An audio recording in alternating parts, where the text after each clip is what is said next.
মায়ের বাসায় থাকার পরেও অসুস্থ অবস্থায় কিভাবে শাশুড়ি মায়ের আদর যত্ন আর ভালোবাসা পাচ্ছি আজকের ব্লগে তো সেটা শেয়ার করবোই। আরো বলবো নিজের লাইফস্টাইলে কি কি চেঞ্জ আনলাম। এন্ড হ্যালো, আসসালামু আলাইকুম everyone, this is Lamis and welcome to Lamis and Shovon's. আমি জানি তোমরা বিশ্বাসই করবে না, তবে এখন আমার সকাল শুরুই হয় এক কাপ গরম লেবু চা দিয়ে। দুধ চা আগের মতো তেমন একটা খাওয়া হয় না। আর আজকে যেহেতু ফ্রাইডে ছিল, বাসার সব ফ্যামিলি মেম্বার বাসার মধ্যেই ছিল, তাই আমি রুষামনির একটু টেক কেয়ার করছিলাম। কারণ অন্যান্য দিন ও খুবই সকাল সকালে উঠে স্কুলে চলে যায়, ঠিকমতো ব্রেকফাস্টও করতে পারে না। আর এখন তো বাচ্চাদের খুবই বদভ্যাস হয়ে গিয়েছে, ফোন ছাড়া খেতেই চায় না। রুষারও কিন্তু সেম অবস্থা। তোমরা কিভাবে বাচ্চাদেরকে এই বদভ্যাস থেকে কন্ট্রোল করেছো আমাকে টিপস দিও তো। আচ্ছা যাই হোক, এবার আমি চলে গেলাম কিচেনে যে আম্মু দুপুরে কি কি হেলদি খাবার দাবার রান্না করছে সেটাই দেখতে। আমার মা না গরমকালে শাকসবজির আইটেম বেশি রাখতে ট্রাই করে লাঞ্চের জন্য। আর আম্মুকে সবসময় দেখি ছোট মাছ রান্না করলে এভাবে হাতে মেখে তারপর চুলায় বসিয়ে দেয়। এই হাতে মাখানো রান্নার টেস্টটাও কিন্তু একটু ডিফারেন্ট হয়।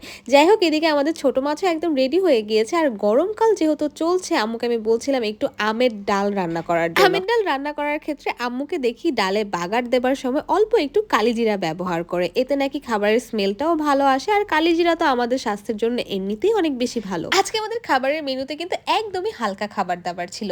ডাটা দিয়ে ছোট চিংড়ি, ঢেঁড়সের সাথে ট্যাংরা মাছ, আর পাঁচমিশালি ছোট মাছটাও ২ রকম করে রান্না করা হয়েছিল। কারণ আমার নানু সে হচ্ছে টমেটো আর ধনেপাতা খুব একটা বেশি পছন্দ করে না, তবে আমরা আবার ছোট মাছ টমেটো ধনেপাতা দিয়ে খুবই পছন্দ করি। তাই আম্মু আমাদের জন্য একভাবে রান্না করেছে, আবার নানুর জন্য ওইগুলা ছাড়া রান্না করে দিয়েছে। আগে যখন আমি স্কুল কলেজে ছিলাম, এই টাইপের শাকসবজি ছোট মাছের ধারে কাছ দিয়েও যেতাম না, ভাত তো খেতেই চাইতাম না এগুলা দেখলে। তবে এগুলা যে আমাদের শরীরের জন্য কত বেশি দরকারি সেসব কিন্তু আমি এখন হাড়ে হাড়ে টের পাচ্ছি। লাঞ্চটা শেষ করেই শুনলাম আমাদের পাশে বিকেলে নাকি কিছু গেস্ট আসবে, তাই গেস্ট আসার আগে আগে ভাগে আমি কিছু নাস্তার আয়োজন করে রাখতে চাচ্ছিলাম। তো প্রথমে আমি চিন্তা করলাম বাসায় যেহেতু ব্রেড আছে তাই স্যান্ডউইচ বানিয়ে রাখবো। তবে স্যান্ডউইচ বানানোর জন্য মেইন যে ইনগ্রিডিয়েন্ট মেয়োনিজ সেটা কিন্তু বাসায় ছিল না। তাই আমি চিন্তা করলাম যে মেয়োনিজটা নিজেই বাসায় রেডি করে ফেলি। আর তোমাদের সাথে তো আগেই শেয়ার করেছি যে আমার বানানো মেয়োনিজটা অনেক ভালো হয়। জাস্ট দেখো কি সুন্দর মাশাআল্লাহ একটা ক্রিমি টেক্সচার চলে এসেছে। আমার কাজের ফাঁকে আম্মু আমাকে আবার ১ গ্লাস অরেঞ্জ জুস দিয়ে গেল, কারণ আমার জন্য ভিটামিন সিটা এখন অনেক বেশি দরকার।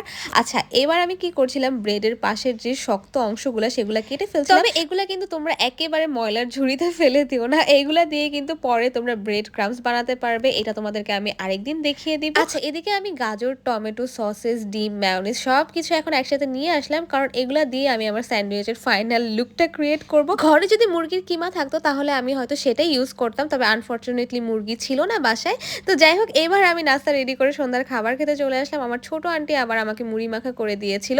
তো এইখানে আমি আর নানু অনেক দিন পর দুধ চা নিয়ে একসাথে বসলাম। আসলে সকালে আমি এই দুধ চাটা অ্যাভয়েড করার ট্রাই করি, কিন্তু সন্ধ্যার দিকে না কেন জানি পারি না। আসলে এতদিনের অভ্যাস তো আর সাথে সাথে চেঞ্জ করা যায় না। আরেকটা ব্যাপার হচ্ছে, রাতে কিন্তু আমি আমার মাকে নিয়ে আমার শ্বশুর বাড়িতে গিয়েছিলাম আমার কিছু জামা কাপড় আনার জন্য। আরো টুকটাক কিছু কাজ ছিল।